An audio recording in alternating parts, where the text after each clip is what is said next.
Right, I want to show you how to fill in the eyebrow shape.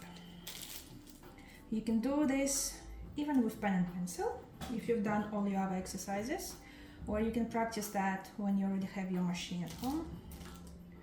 And even after you finish your training, you still can practice, because practice makes it perfect. Right, on latex I work exactly the same as I would work on a real client. Usually I start with the eyebrow which is further away from me, so this is client's left eyebrow. I mean, you can start from any side, there's no right or wrong, but I prefer to start from that one. So to fill in the eyebrow, I would start from a tail, and I will be moving down, always overlapping 50% or more. When I go on the other eyebrow, I tend to start from the head and move down as well. You can also start from a tail on the other eyebrow, but then as you shade towards yourself, but then you have to move up when you're overlapping. So the problem with that may be if you don't practice this movement enough, you can get different pattern on this eyebrow. So for example, that eyebrow may be nice and even, and on that one you may see some darker and lighter areas, some gaps and some, basically some imperfections. For that reason, on the course I usually teach to start client's left eyebrow from a tail and move down, and then the right eyebrow start from the front and move down.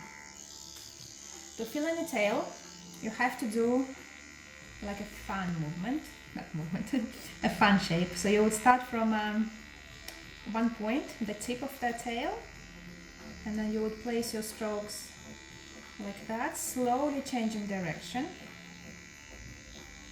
until you're at the bottom border. Yeah, so you would move like this, in this shape, the fan shape.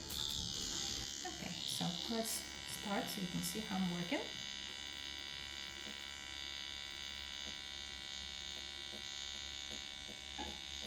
So on latex,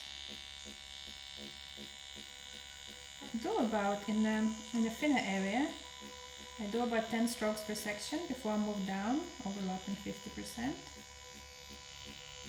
Then you have to make sure that as your eyebrow gets wider, you start placing more strokes per each section, so you achieve the same saturation level.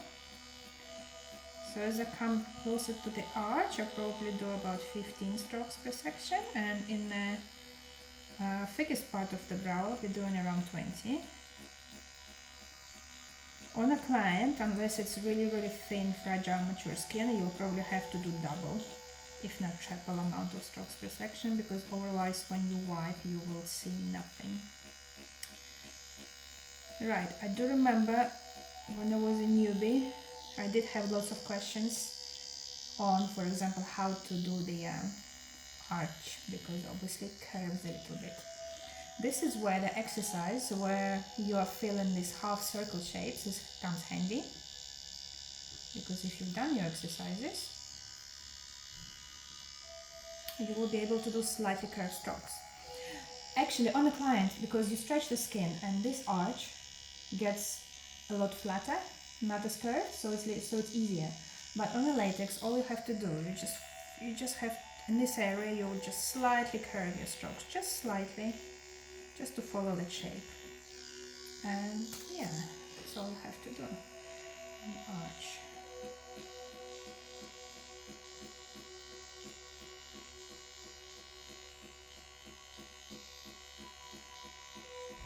If you are working on a client, you would have to remember that you have to adjust your pressure. Skin in the tail area is the thinnest, then it gets a little bit thicker towards the arch, and then it gets even thicker towards the front of the eyebrow.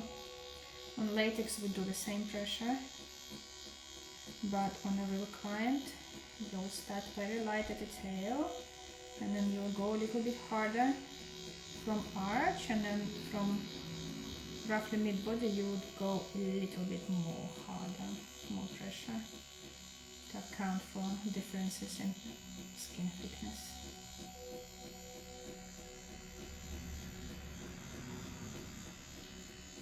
So when you shade, you have to make sure you go exactly on your guidelines. so you don't leave any gaps between your shading and your lines, essentially your pre-draw, because if you do, what will happen when you wipe, you will lose your shape and also your lines will be wonky. It won't be straight because in some places you left a little gap, in other places you didn't leave a gap, and in our place maybe you left even bigger gap, and yeah, what will happen, you will not have straight lines after you wipe, so you have to make sure you go right on guidelines. One thing which is really important, you have to make sure, on one hand you have to make sure that you're going over those lines. On the other hand, you have to make sure you don't go over the lines more, because sometimes people are scared that they may lose the shape, and because of that they work more on the edges, and essentially what will happen then, you will get something like this. Let me show you here maybe. So if you go more on edges, you go 1, 2, 3, 4, 5, and then you do a little bit shading in the middle, and then you go more on the edge again. So essentially you will get really dark and defined edges and lighter middle, which is not a good look. So you have to make sure that you start on, let's say, bottom line, you do your first stroke right on those lines, so you've done your stroke and then you move up straight away, and you keep shading until you get to the top, and then you do one stroke at the top, and then straight away you start going down. Yeah, you stroke here and move away, last stroke on the back, on the top edge, and move away, because you want to achieve nice even shading while still keeping your pre-draw and the shape. Okay, so when you're doing your shading, you have to make sure that every stroke is done at the same speed, strokes are the same length, and with the same pressure in each section. And then before you go down, you have to make sure that you do overlap, because if you don't overlap, you will get either darker areas in the places where you connected your sections, or you can get lighter gaps.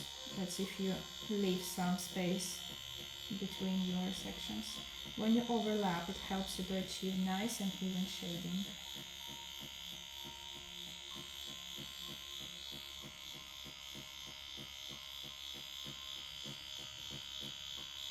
When you work on a client, once you figured out how many strokes you do per section, I actually do advise you to count in your head. It does help, because when you're new, it is hard to be consistent without paying enough attention to it. Even I sometimes I count. Just I count in my head how many strokes I do before I move to the next section. Okay, another question I remember I had when I was new and no one taught me was how to do the front. On this latex you can see the fronts are not shaped. We can do it with a pencil. So I want to do like this. Slanted, let's see here. There are different ways to do the fronts and to make sure they keep the correct shape. The easiest one, you just keep doing the same thing as you were doing with the machine, and then at some point here, when you're doing your last section, you just have to adjust the length of your strokes. So essentially on the top the strokes will be a little bit shorter and then we'll have to go a little bit longer, and you're just making sure that you finish each stroke right on the line. Yeah.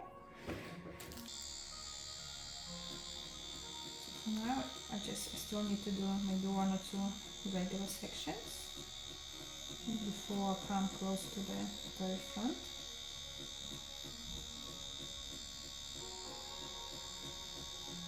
section. See, now I'm doing my strokes a little bit longer. And just make sure each stroke finishes right on the line. This area is a little bit lighter, and I want to add a bit more color, so it's same intensity as the rest. So just make sure that my strokes do not go past the line.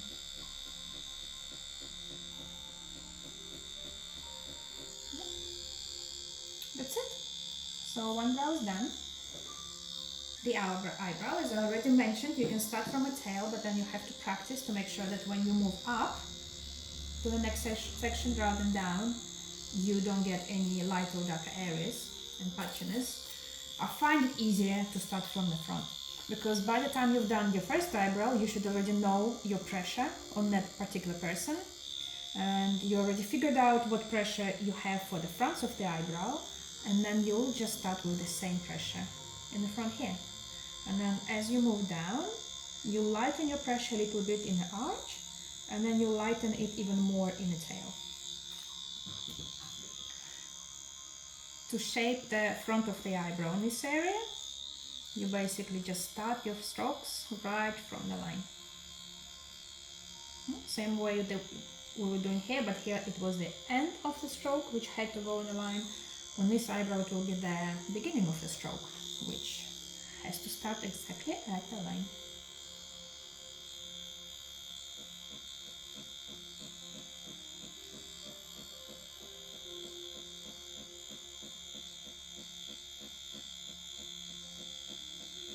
We're doing exactly the same thing. Doing our sections, and moving down with 50% overlap.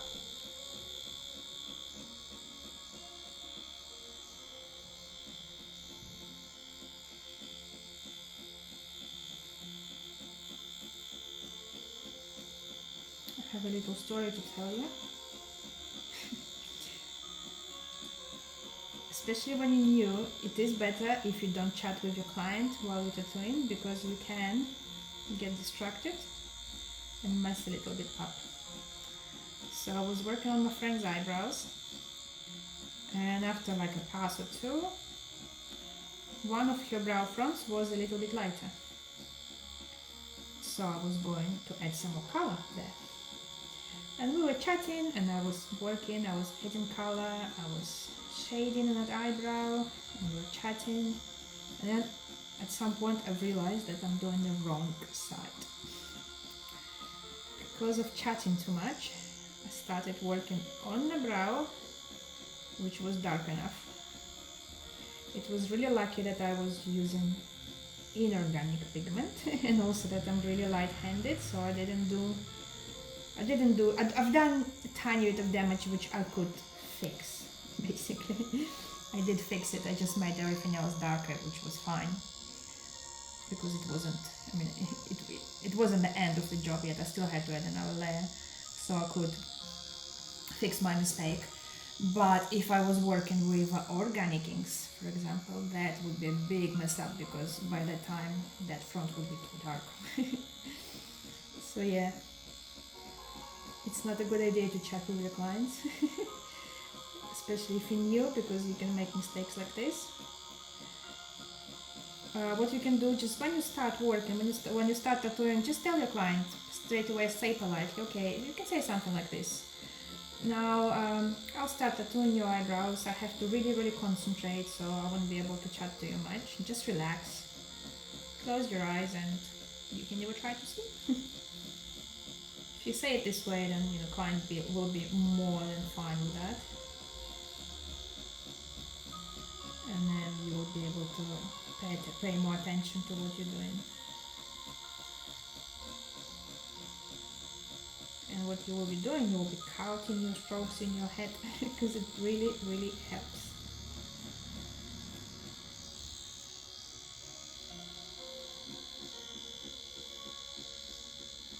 So on this eyebrow I do exactly the same thing. When I go to the arch area, I just do slightly curved strokes in this area. And as I already mentioned, on the client it's even easier because you don't have to curve your strokes as much. you're pretty much doing almost straight strokes on the client, because when you stretch the skin, all those curvy lines become a lot more straight.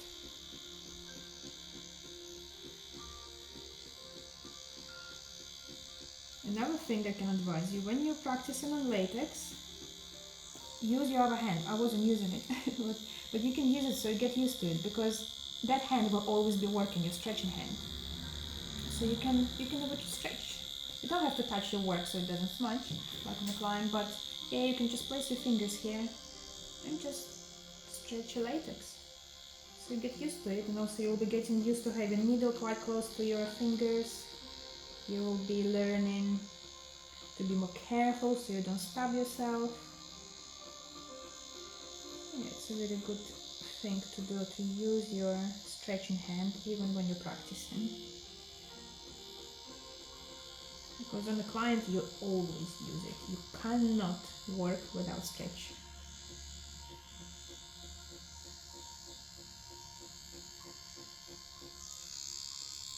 And that's it.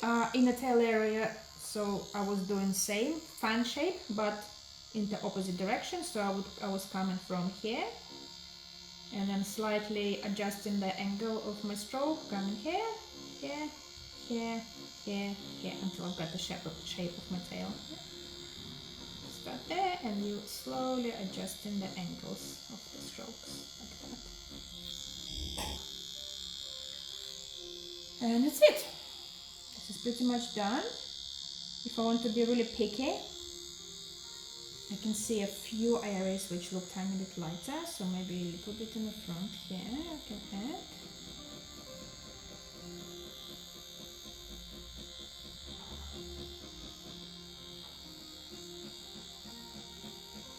On the client I can do exactly the same thing if I see that something is lighter.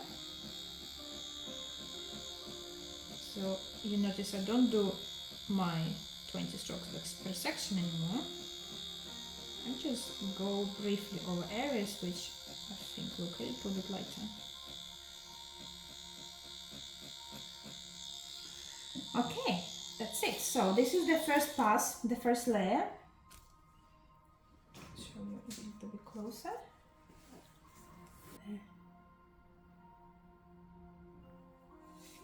And this is how you do your eyebrows. So after that you would wipe your ink, and then you would do 2 more layers. Last thing, when you practice, always make sure you always do both eyebrows. Never work on just one. Because if you work on just one eyebrow, what will happen? You will be good at one eyebrow, and when you do the other one, you'll get patchy things on there. So always practice with both eyebrows.